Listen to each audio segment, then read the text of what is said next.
the town that burned witches for sneezing in the annals of human history.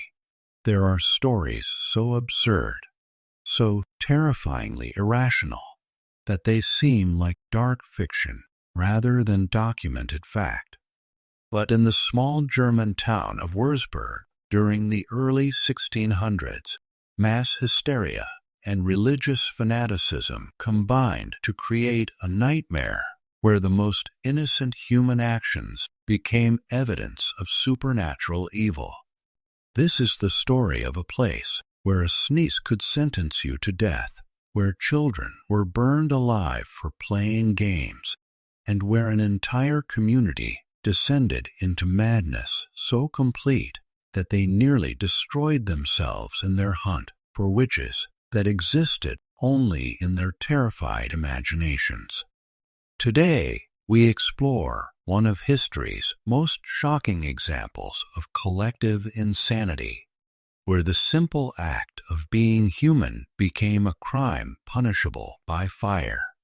Our story begins in Würzburg, a prosperous cathedral town in the Holy Roman Empire, around the year 1626. For decades, this had been a peaceful community of merchants, craftsmen, and farmers living under the rule of Prince Bishop Julius Ector, a man known for his piety and his aggressive promotion of Catholic counter-Reformation ideals. But by 1626, something had gone terribly wrong in Würzburg. What had started as isolated accusations of witchcraft had exploded into a frenzy of suspicion and terror that would ultimately claim over 900 lives in less than a decade. The madness began, as these things often do with children. In the winter of 1625, several young girls in Würzburg began exhibiting strange behaviors during church services. They would twitch, mutter under their breath, and occasionally let out small cries or gasps that disrupted the solemn religious ceremonies. In a more rational time and place, these might have been recognized as nervous habits, attention-seeking behavior, or simple reactions to the cold stone churches where lengthy services were held. But in the atmosphere of religious paranoia that gripped early 17th century Germany, these behaviors were immediately interpreted as signs of demonic possession. The local clergy, led by Prince Bishop Ector's successor, Julius Ector von Mespelbrunn, decided that the girls were victims of witchcraft. But rather than treating them as innocent victims, the investigation quickly turned to finding the witches who had supposedly cast spells upon them. The first accusations fell upon elderly women who lived alone, the traditional targets of witch hunting. But as the investigation expanded, something unprecedented happened. The definition of suspicious behavior began to include increasingly common and innocent actions. This is where sneezing enters our story. During one of the early witch trials, a witness testified that she had seen the accused woman sneeze 3 times in rapid succession while walking past the church. In the fevered imagination of the prosecutors, this became evidence of a satanic ritual. The woman was supposedly ejecting evil spirits from her body in groups of 3, a number associated with mockery of the Holy Trinity. What happened next defies rational explanation. Rather than dismissing this absurd interpretation, the court not only accepted it, but codified it into their procedures. Sneezing in multiples of 3, particularly near churches or during religious observances, became official evidence of witchcraft in Würzburg. But the madness didn't stop there. As more people were arrested based on increasingly trivial evidence, the definition of suspicious behavior expanded like a plague of paranoia consuming the town's collective sanity. Court records from this period preserved in the Wurzburg archives reveal a systematic catalog of everyday human behaviors that had been transformed into evidence of supernatural evil. Yawning during church services became a sign that the person was opening their mouth to receive demonic spirits. Scratching oneself was interpreted as communicating with invisible demons through touch. Even blinking too frequently was seen as a method of casting evil spells through eye movements. The prosecutors developed an elaborate theology around these supposed signs of witchcraft. They claimed that witches could not control their bodies completely because they were partially possessed by demons. Therefore, any involuntary physical action, sneezing, coughing, hiccuping, stomach rumbling, could be evidence of demonic influence. Children became particular targets of this insane logic. Child's play was reinterpreted as ritual behavior. Games involving counting, dancing, or singing were seen as disguised spell casting. Children who played with dolls were accused of creating puppets for voodoo magic. Even drawing pictures in the dirt was considered evidence of making magical symbols. The case of 8-year-old Anna Roll illustrates the absolute madness that had consumed Wurzburg. Anna was accused of witchcraft based on testimony that she had been seen sneezing while skipping down a street. Witnesses claimed that her skipping rhythm matched her sneezing pattern, creating what prosecutors called a demonic dance of nasal expulsion. During her trial, Anna was asked to demonstrate her skipping. When she naturally began to skip in rhythm, and when the stress of the situation caused her to sneeze, the court took this as confirmation of her guilt. She was sentenced to death by burning and executed within a week of her arrest. But Anna's case was not unusual. Court records show that children as young as 6 were executed in Wurzburg for equally absurd reasons. 7-year-old Johann Steinmann was burned alive for allegedly causing milk to sour by breathing on it. 10-year-old Maria Hahn was executed for supposedly making a horse stumble by looking at it while she sneezed. The witch hunters of Wurzburg developed increasingly elaborate methods for detecting supernatural evil in the most mundane human behaviors. They created detailed charts correlating different types of sneezes with different categories of demonic activity. A single, sharp sneeze was considered evidence of communication with minor demons. Multiple sneezes suggested possession by more powerful evil spirits. Sneezes that occurred during specific times of day were linked to different satanic rituals.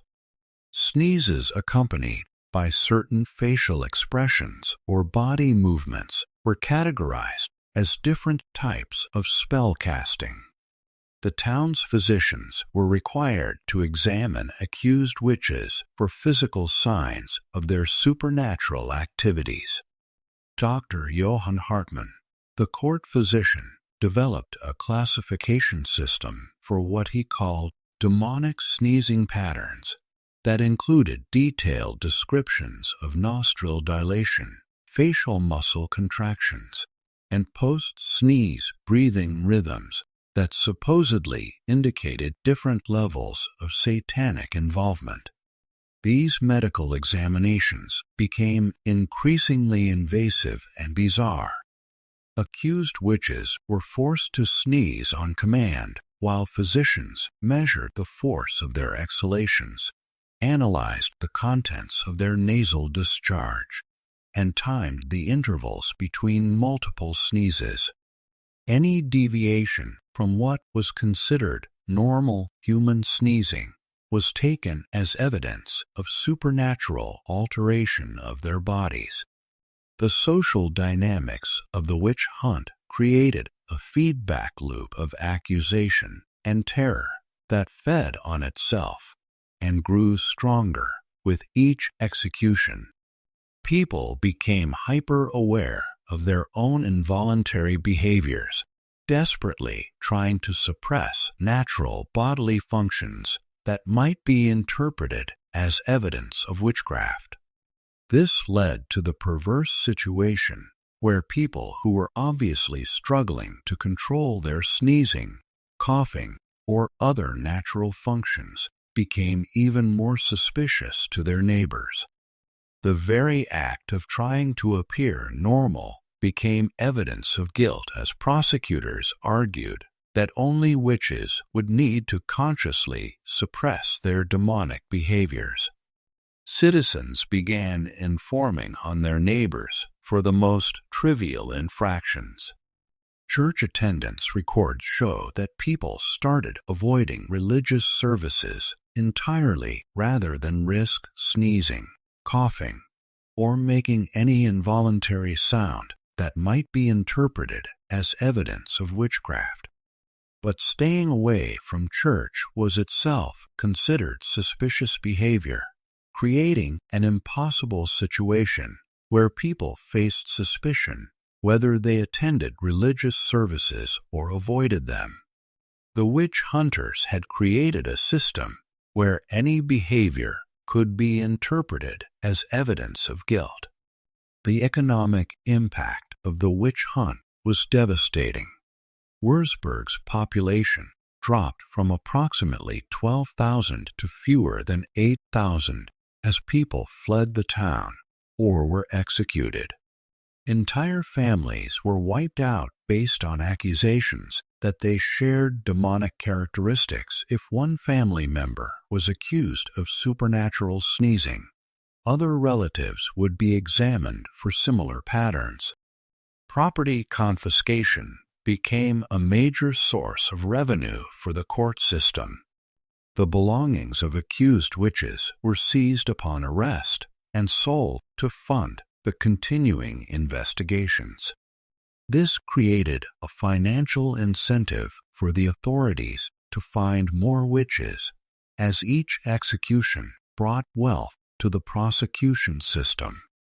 The methods used to extract confessions in Wurzburg were particularly brutal, even by the standards of early 17th century justice. Accused witches were subjected to torture sessions designed specifically to make them sneeze, cough, or exhibit other involuntary behaviors that could then be presented as evidence of their supernatural nature. Torture chambers were filled with dust, pepper, and other irritants designed to provoke sneezing fits from the accused. When the inevitable sneezing occurred, torturers would claim that the victim was summoning demons to aid them. This evidence would then be used to justify even more severe torture to extract detailed confessions about their supernatural activities. The confessions extracted under these conditions were elaborate fantasies that revealed more about the psychological state of the prosecutors than about any real supernatural activities. Accused witches would confess to attending sabbats where demons taught them advanced sneezing techniques, to receiving magical powders that enhanced their nasal expulsion abilities, and to participating in group rituals where synchronized sneezing was used to cast powerful spells. These confessions were recorded in meticulous detail, and used as evidence in subsequent trials, creating an expanding mythology of demonic nasal activities that became increasingly elaborate and bizarre with each new case. Dr. Hartman's medical records from this period provide a chilling glimpse into the pseudoscientific thinking that supported the witch hunt. He documented what he claimed were fundamental physiological differences between normal humans and witches, including measurements of nasal cavity dimensions, analysis of mucus composition, and detailed studies of sneeze velocity and frequency. His reports claimed that witches possessed enlarged nasal passages that allowed demons to enter and exit their bodies more easily. He documented cases where accused witches allegedly sneezed backwards, inhaling rather than exhaling, which he interpreted as a method of drawing evil spirits into their bodies. The children of Würzburg suffered particularly under this reign of terror. Schools were closed because classroom activities like recitation and group singing were considered potential cover for supernatural rituals. Children caught playing traditional games were examined for evidence of demonic influence in their recreational activities. Parents became afraid to comfort sick children whose coughing or sneezing might be interpreted as evidence of possession. Families were torn apart as parents were forced to inform on their own children to avoid being accused of harboring witches. The case of the Brenner family illustrates the complete breakdown of social bonds that occurred during this period. When 12-year-old Klaus Brenner was accused of witchcraft for sneezing during a funeral service, his parents initially defended him. But under pressure from authorities and threats of their own prosecution, they eventually testified against their son, providing details about his sneezing habits that were used to convict him. Klaus was executed by burning in 1628, and his parents were required to attend the execution as proof of their loyalty to the community's anti-witchcraft efforts. Court records note that both parents wept during the execution, but even their tears were analyzed for signs of supernatural grief that might indicate their own demonic sympathies. The religious justification for the witch hunt was provided by a series of sermons delivered by Father Benedict Karpsov, a visiting inquisitor who had been brought to Würzburg specifically to provide theological support for the expanded definition of witchcraft evidence. Karpsov preached that God had created humans with perfect control over their bodily functions, and that involuntary actions like sneezing were evidence of the corruption of human nature by demonic influence. He argued that true Christians could control their sneezing through prayer and spiritual discipline, and that those who could not were clearly in league with Satan. These sermons were transcribed and distributed throughout the region, spreading the ideology of the Würzburg witch hunt to other communities. Similar outbreaks of persecution based on involuntary bodily functions occurred in several neighboring towns, though none reached the scale of the Würzburg madness. The witch hunt began to consume its own leaders when several of the prosecutors themselves were accused of exhibiting suspicious sneezing patterns. Dr. Hartman was arrested in 1629 after a colleague reported that he had sneezed 7 times in succession while examining evidence, a pattern that his own classification system identified as indicative of advanced demonic possession. Hartman's trial revealed the complete logical breakdown of the system he had helped create. When he attempted to use his own medical expertise to explain his sneezing as a natural response to dust in the courthouse, prosecutors argued that his scientific knowledge was itself evidence of supernatural learning that could only have been acquired through demonic instruction. The end of the Wurzburg witch-hunt came not through a sudden return to sanity, but through the gradual exhaustion of the community's capacity for self-destruction. By 1631, so many people had been executed or had fled the town that there were insufficient accusers left to maintain the persecution. The arrival of Swedish troops during the 30 Years' War in 1632 provided a convenient excuse for abandoning the witch trials, as the community's attention turned to more immediate threats of military occupation and warfare. But the damage to Wurzburg was irreversible. An entire generation of children had been traumatized or killed.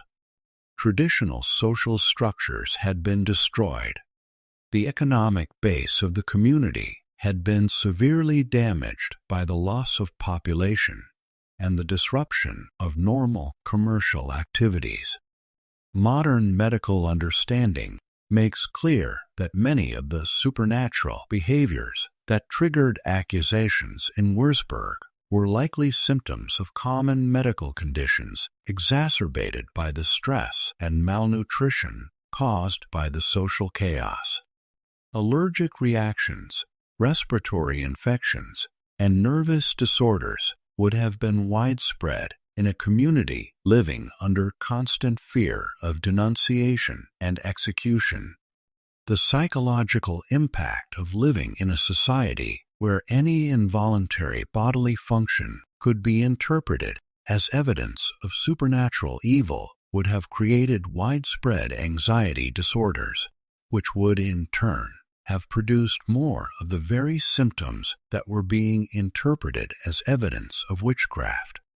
The Wurzburg witch hunt represents one of history's most extreme examples of how logical thinking can be completely abandoned when fear and superstition are allowed to override rational analysis.